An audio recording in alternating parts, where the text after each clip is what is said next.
Hola a todos, soy Roberto del equipo de Inventum y en este video vamos a revisar el uso básico de nuestro módulo Dedalus triangular para el aprendizaje de sensores industriales. Este módulo cuenta con diversos sensores industriales para medir diversas variables. Por ejemplo, tenemos un encoder para medir velocidad y posición de un motor DC, tenemos interruptores de fin de carrera para prevenir colisiones en un actuador lineal. Tenemos un actuador neumático, un cilindro neumático que es accionado por una electroválvula y además que cuenta con un sensor magnético para detectar su posición límite. Contamos con algunos accesorios como un voltímetro de 30 voltios, con lámparas de 24 voltios, interruptores, una fuente de 24 voltios, tomas de 220 voltios, un contador para censar la lectura del encoder, un controlador de temperatura que funciona en conjunto con una cámara de calor que cuenta con un sensor de temperatura para una experiencia básica de visualización de parámetros de temperatura. Además tenemos varios sensores de posición y presencia como sensor capacitivo, sensor inductivo, sensor fotoeléctrico multimodo y sensor ultrasónico.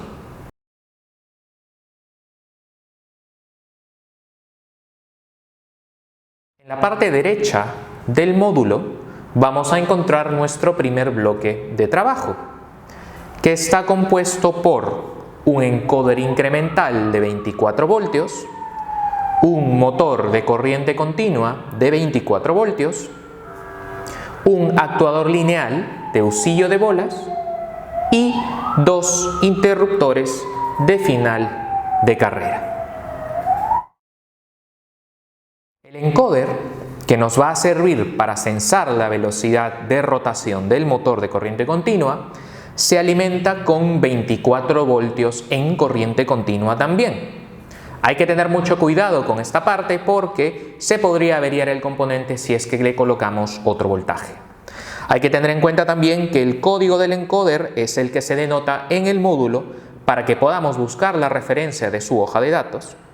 Y además tenemos que saber también que cuenta con 500 pulsos por revolución, es decir, que el encoder va a darnos como señal, una señal de pulsos, que nos enviará 500 pulsos por cada vuelta del motor.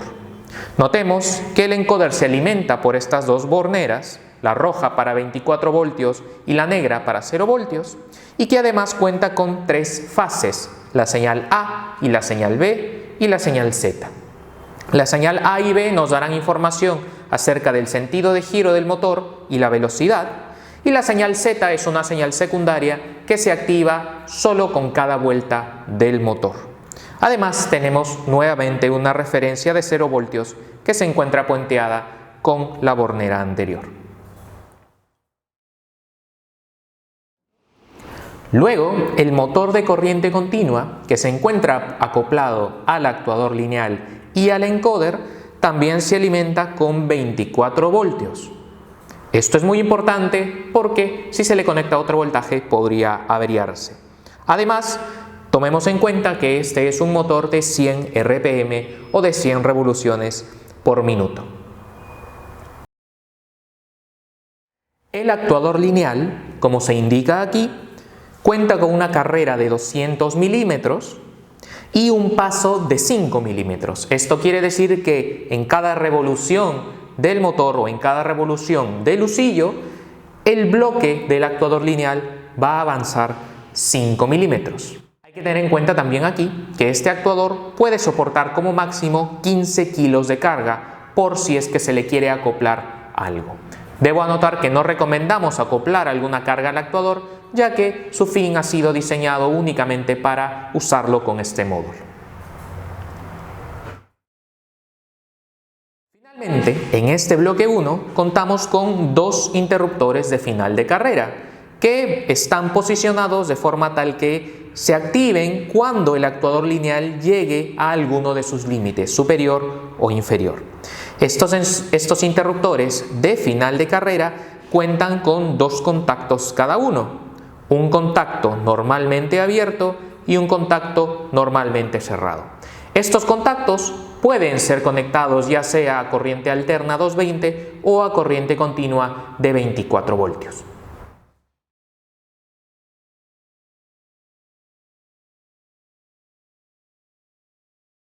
Avanzando en el módulo, encontraremos nuestro segundo bloque de trabajo, que está compuesto por un cilindro neumático con un sensor magnético y más abajo una electroválvula. El cilindro neumático que se encuentra en la parte superior es de marca SMC, es de doble efecto y tiene una carrera, como se indica aquí, de 50 milímetros. Además, lleva acoplado en uno de sus extremos un sensor magnético también de marca SMC. Si vamos un poco más abajo, encontraremos los dos bornes para conectarnos al sensor magnético, que funciona a 24 voltios en corriente continua. Por aquí se conectará la señal de voltaje y por aquí tendremos una salida que se activará si es que el sensor detecta que el cilindro ha llegado a su posición límite. Para accionar el cilindro tenemos una electroválvula 3-2, es decir, una válvula de 3 vías y 2 posiciones. Esta nos permitirá accionar alguna de las dos posiciones de nuestro cilindro, ya sea en el extremo abierto o en el extremo cerrado. Esta electroválvula funciona también a 24 voltios en corriente continua, lo cual nos indica que por esta bornera roja ingresan 24 voltios y por esta bornera negra 0 voltios. Cuando ingresen ambos voltajes al mismo tiempo, la electroválvula se activará dejando pasar aire hacia el cilindro.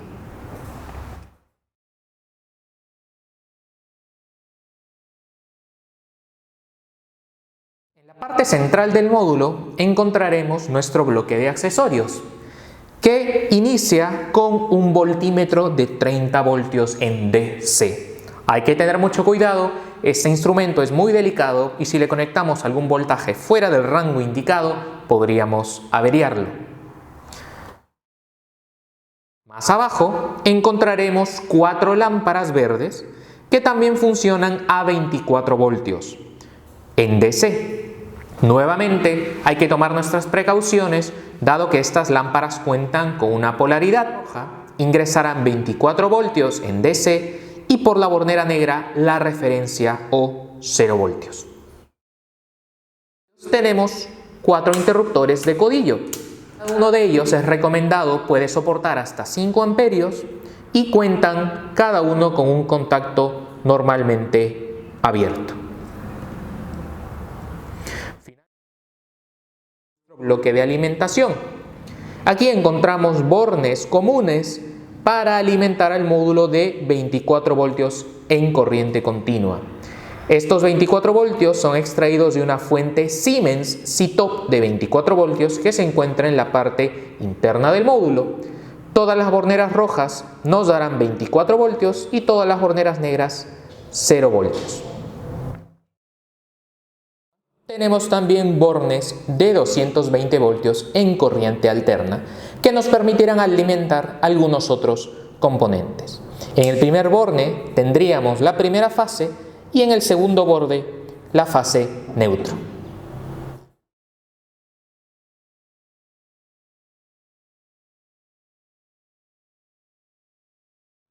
También en la parte central del módulo encontraremos un contador que nos permitirá, en conjunto con el encoder, visualizar el número de pulsos que este instrumento lance.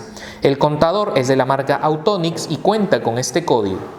Tenemos que tener en cuenta que se alimenta con 24 voltios en corriente continua, como se indica en estos bornes. Además, recibe las señales A y B del encoder. Cuenta con una señal de reseteo, que también funciona a 24 voltios, y además con algunas señales de salida configurables también a 24 voltios y del tipo relé. Abajo del contador encontraremos un controlador de temperatura de la marca Brainchild con el código que se indica aquí. Este controlador de temperatura se alimenta con 220 voltios en corriente alterna y recibe una señal de 4 a 20 miliamperios de un transmisor de temperatura. Además, cuenta con relés de alarma en caso se supere un rango especificado en la configuración y un relé de control de temperatura que también podría utilizarse con otros sistemas. Debo resaltar que en el caso específico de este módulo, el controlador de temperatura solo cumplirá una función de visualización y no de control. No se recomienda utilizar los componentes de este módulo como el sensor de temperatura o la cámara de calor para ejecutar acciones de control. Sin embargo, ustedes son libres de utilizar este controlador de temperatura con sistemas externos.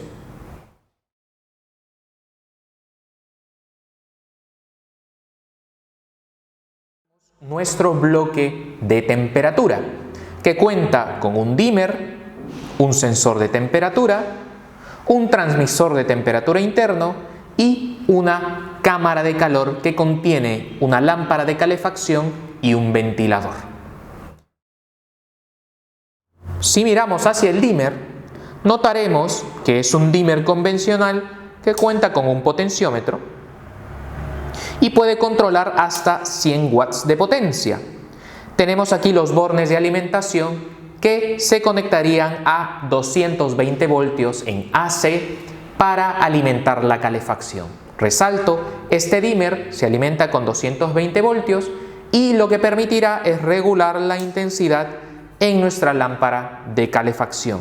Debo advertir que nosotros recomendamos que la posición máxima del dimmer sea esa por criterios de seguridad para no exceder la temperatura para la cual este módulo ha sido diseñado.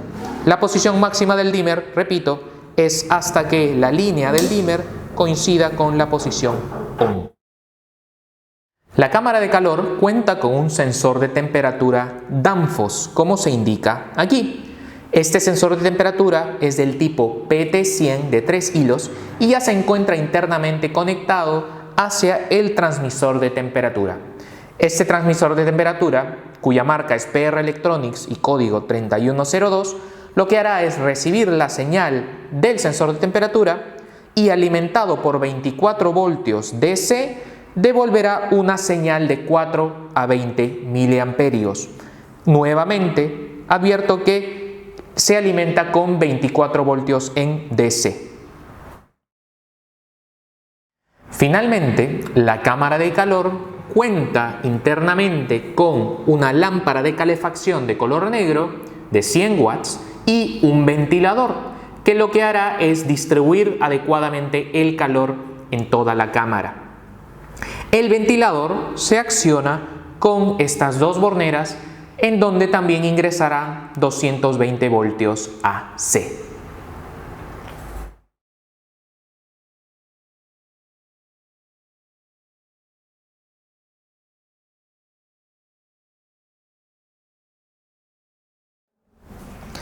Finalmente, en la parte inferior izquierda del módulo contamos con un módulo de sensores de presencia. Empezamos con un sensor capacitivo de la marca Schneider que se alimenta con 24 voltios en corriente continua y nos da una señal de salida también de 24 voltios. Continuamos con un sensor fotoeléctrico difuso que se alimenta con 24 voltios en corriente continua y nos da una salida también de 24 voltios. Debo anotar que este sensor fotoeléctrico tiene un alcance de hasta 1 metro que podría ser regulado con el potenciómetro que trae integrado y además hemos incluido como parte del módulo estos accesorios móviles que podrían utilizarse para determinar el alcance de los sensores. Seguidamente, contamos con un sensor inductivo que se alimenta con 24 voltios en corriente continua y otorga una señal de 24 voltios también. Y finalmente, contamos con un sensor ultrasónico que se alimenta con 24 voltios en corriente continua y nos da una salida analógica de 0 a 10 voltios. El mejor uso de esta salida analógica sería en conjunto con el voltímetro que viene integrado con nuestro módulo.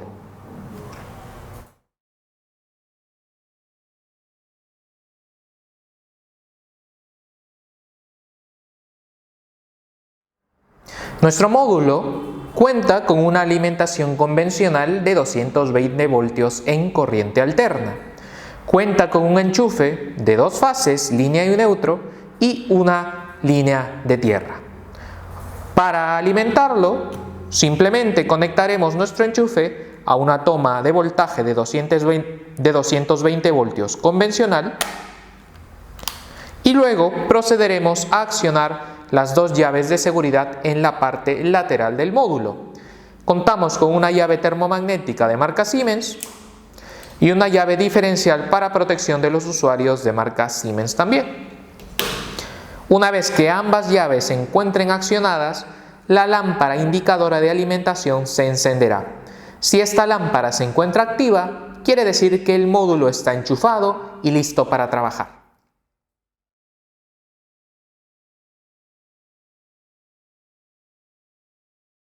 Para hacer funcionar nuestro bloque 1, lo primero que haremos es probar el motor de corriente continua. Para ello usaremos 2 cables del tipo banana. Recomendamos siempre utilizar el color rojo para el voltaje positivo y el color negro para la referencia. Entonces procederemos a conectar nuestro motor. Primero conectamos el cable negro a la referencia de 0 voltios de la fuente y conectamos el otro extremo del cable de 0 voltios hacia la referencia del motor, el 0 voltios del motor. Haremos lo mismo con nuestro cable rojo. Conectamos uno de los extremos del cable al polo positivo de la fuente, 24 voltios, y conectaremos luego el otro extremo hacia la bornera roja del motor. Tenemos que tener cuidado en esta etapa, ¿por qué? Porque una vez que alimentemos el motor, este empezará a moverse. En este caso, en este sentido de alimentación, el motor hará que el actuador lineal se mueva hacia arriba. Lo conectaré y veamos que se empieza a mover. Lo desconecto a la mitad para evitar alguna colisión. Para invertir el sentido de giro del motor y que el actuador baje, basta con invertir la polaridad en esta zona. El cable negro lo conectaremos al polo positivo y el cable rojo lo conectaremos al polo negativo. Ahora el motor baja. Lo desconecto por seguridad antes de la colisión. Ahora realizaremos una breve experiencia para comprobar el funcionamiento de los interruptores de final de carrera. Primero conectaremos el motor en la polaridad indicada, ¿sí? Motor, cable negro a bornera negra con 0 voltios, cable rojo a bornera roja con 24 voltios, de modo que el motor empiece a subir. Voy a hacer una breve demostración y lo desconecto. Lo que queremos lograr ahora es que antes de que el actuador lineal colisione con su límite superior, el final de carrera desactive el motor.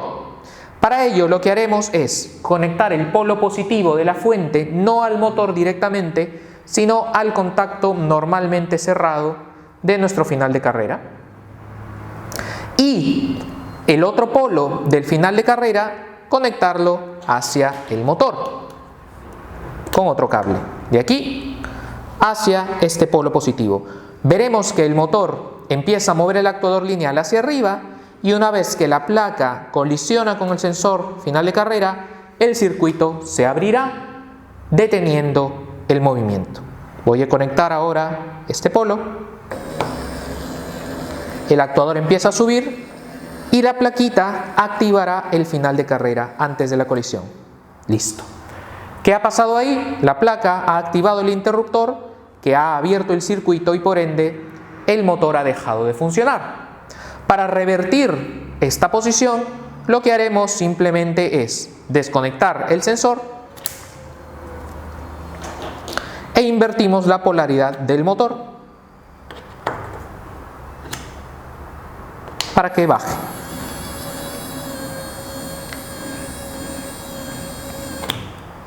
Podríamos hacer algo similar con el sensor de final de carrera de la parte inferior. Realizaremos una experiencia básica del uso del encoder, el motor DC y la lectura del encoder con el contador.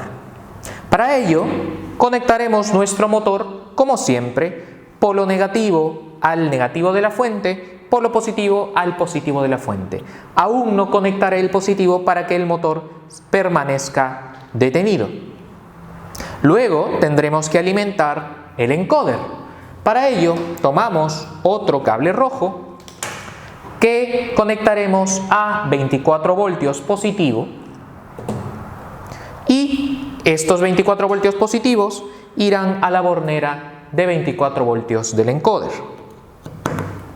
Haremos lo mismo esta vez para el polo negativo. Tomamos un cable negro que irá al polo negativo de la fuente o a la referencia de 0 voltios que conectaremos hacia el polo negativo o la referencia de alimentación del encoder, la bornera negra. Con eso nuestro encoder estará alimentado. Acto seguido, alimentaremos el contador, que es este de aquí. Lo que haremos para alimentar el contador de forma similar será conectar un cable rojo a la toma de alimentación de 24 voltios que conectaremos al polo positivo de la fuente y tomar un cable negro para la entrada de 0 voltios del contador que conectaremos al polo de 0 voltios de la fuente. Observaremos que apenas nosotros alimentamos el contador, este se enciende. Veremos que el display ya muestra el valor de cuenta y el set point, el valor de cuenta máxima. Para configurar el contador recomendamos revisar con detenimiento el manual de usuario del componente. En este caso, el contador ya está previamente configurado. Ahora, lo que tenemos que hacer es conectar la señal del encoder hacia el contador.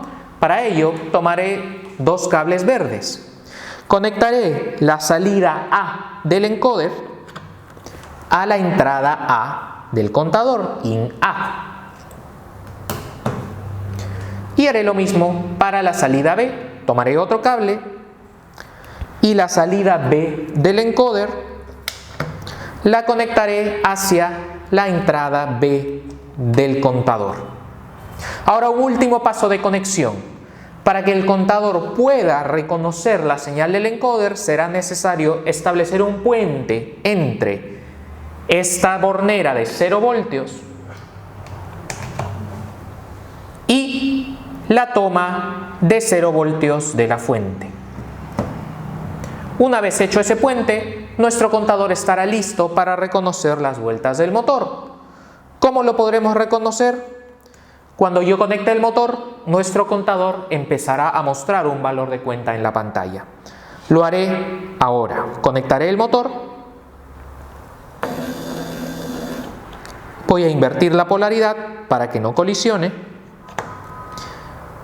Y veremos cómo, a medida que el motor acciona el actuador lineal, el valor de cuenta se modifica.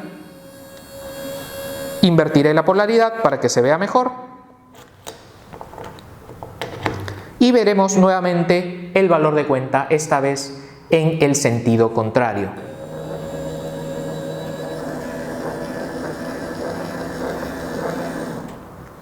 Es así que hemos comprobado el funcionamiento del encoder.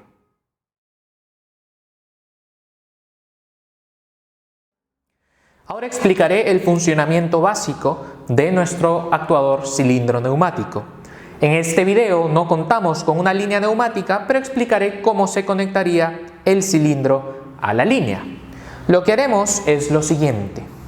En la electroválvula conectaremos nuestra toma de aire principal en el racor superior, que por cierto es un codo orientable. Utilizaremos una manguera de 6 milímetros para conectar nuestra toma de aire aquí, que recomendamos sea máximo de 7 bar. Y luego el racor inferior, el de salida de la válvula, lo conectaremos con una nueva manguera de 6 milímetros hacia uno de los conectores del cilindro, ya sea que querramos hacerlo subir o hacerlo bajar. Una vez conectado el cilindro a la toma neumática, podremos accionar la válvula con 24 voltios provenientes de la fuente y además hacer funcionar el sensor. ¿Cómo haremos funcionar el sensor? Simple. Voy a tomar un cable rojo, banana, que conectaré hacia el polo positivo de la fuente de ese 24 voltios y lo conectaré a la entrada del sensor magnético, la entrada IN. Luego, para demostrar que funciona, voy a conectar su salida a una de las tomas positivas de una de las lámparas, en este caso la lámpara L1. Con esto, lo que pasará es que cuando el sensor se active, el contacto del sensor se cerrará, haciendo que 24 voltios pasen al polo positivo de la lámpara. Para cerrar el circuito, conectaré el polo negativo de la lámpara hacia nuestra referencia de 0 voltios de la fuente. Entonces, si es que el cilindro es accionado, llegará hacia su posición límite, el sensor se activará y la lámpara se encenderá. Debo resaltar que con un perillero se podría cambiar la posición del sensor para detectar la posición inferior. Cuando el cilindro, al cambiar la posición de la electroválvula, retorne, el sensor se desactivará y la lámpara también.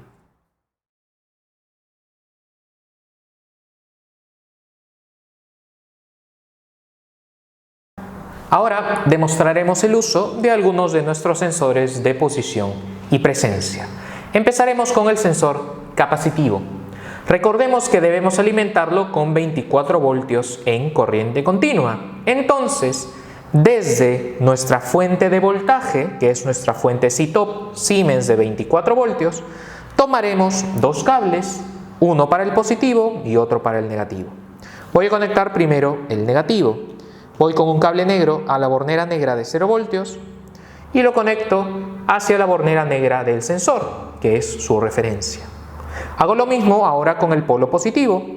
Tomo 24 voltios de la fuente y lo conecto a la toma de 24 voltios del sensor.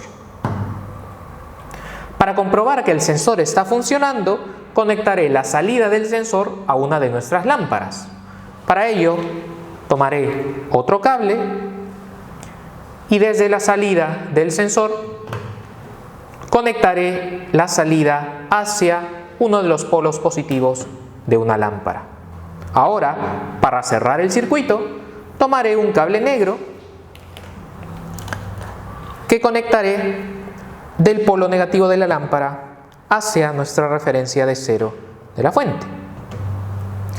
Ahora, dado que el sensor es capacitivo, detectará cualquier objeto. En este caso, colocaré mi mano y veremos que el sensor, al detectar un objeto cerca, se encenderá un LED incorporado y además la salida ha accionado la lámpara. Si retiro mi mano, el sensor ya no lo reconocerá. Algo parecido podríamos realizar con los accesorios con los que viene nuestro equipo. Voy a tomar la placa de acrílico, la insertaré en el riel y la acercaré lo suficiente para que el sensor la reconozca. Listo, el sensor ya la ha reconocido. Para variar el alcance del sensor, podríamos tomar un perillero y mover este perno de aquí para regular su alcance. De forma similar al sensor capacitivo, funcionarán nuestro sensor fotoeléctrico difuso y el sensor inductivo. En este caso, ya los tenemos ambos conectados. El sensor fotoeléctrico difuso está conectado a 24 voltios de nuestra fuente y he conectado la salida de 24 voltios hacia nuestra lámpara L4. De forma similar, el sensor inductivo está alimentado con 24 voltios de la fuente de corriente continua y la salida de 24 voltios la he conectado a nuestra lámpara L3. Recordemos siempre que las lámparas deberán estar conectadas al polo negativo de la fuente. El sensor fotoeléctrico funciona con un haz de luz, que en este caso no es perceptible.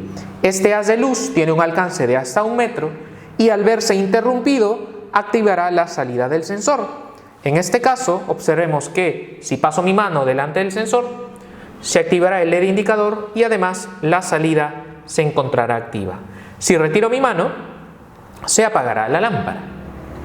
Detectará cualquier objeto que interrumpa el haz de luz.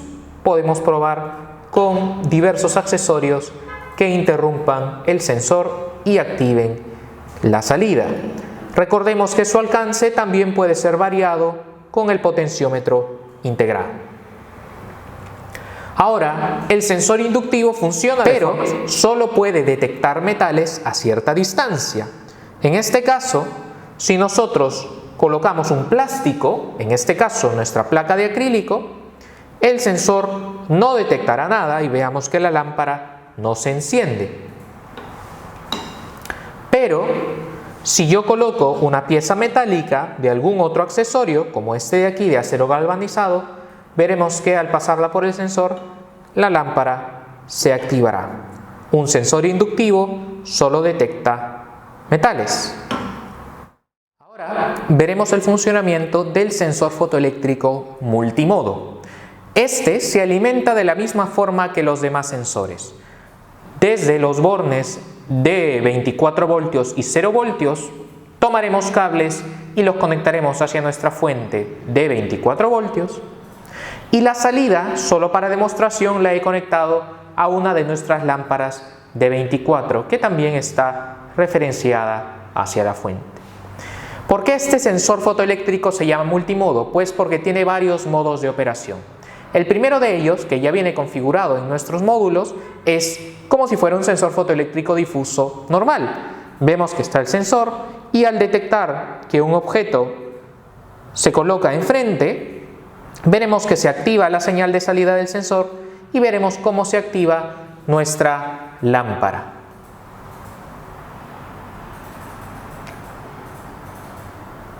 Recordemos que aquí el sensor está funcionando con lógica positiva, es decir, la salida se activa cuando se detecta un objeto. Pero ahora podemos hacerlo funcionar de forma inversa. Podemos hacer que cuando se detecte un objeto la lámpara se apague y en caso de no detectarlo se mantenga encendida. Para lograrlo tendremos que resetear el sensor. Para ello tomaremos cualquier objeto puntiagudo como un perillero o un lapicero y pulsaremos en el botón integrado en el sensor. Voy a mantenerlo pulsado hasta que las 3 luces se enciendan: la verde, la amarilla y la roja. Parpadearán las 3 luces, suelto y la verde se quedará parpadeando, indicando que el sensor está listo para ser configurado. Ahora voy a pulsar el botón nuevamente hasta que se encienda la luz amarilla. Pulso, se enciende la verde, se enciende la amarilla, suelto, esperaremos un momento y se encenderá la luz amarilla.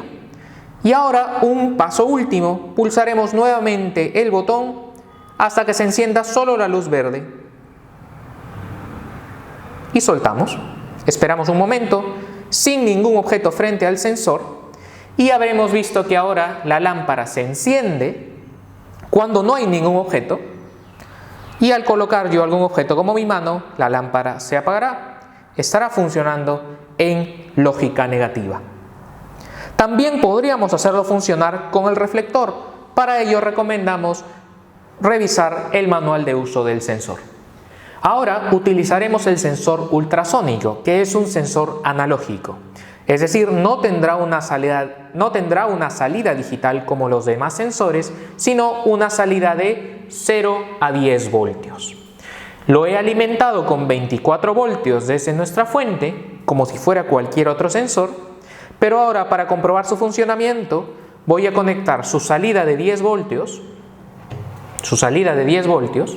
a nuestro voltímetro, aquí arriba, al polo positivo. Y el polo negativo del voltímetro lo conectaré al polo negativo de nuestra fuente.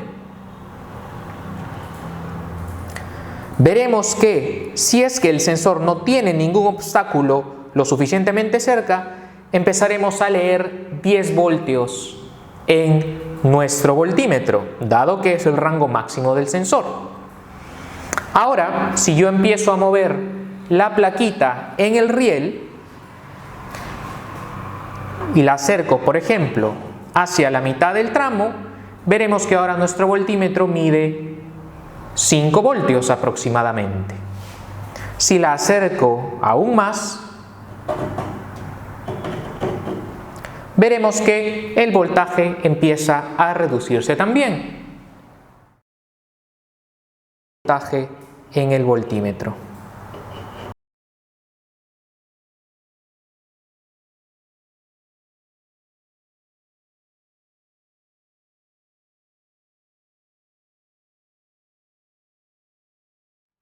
Utilizaremos nuestro bloque de temperatura. Lo primero, siempre por seguridad, será encender el ventilador, que cuenta con alimentación de 220 voltios. Por ello, necesitaremos conectarlo a nuestra salida de 220 del módulo. Tomaré un cable y lo conectaré del borne de línea a la línea del ventilador. Tomaré otro cable, de preferencia otro color, y lo conecto del neutro del módulo al neutro del ventilador. Veremos que el ventilador se encenderá.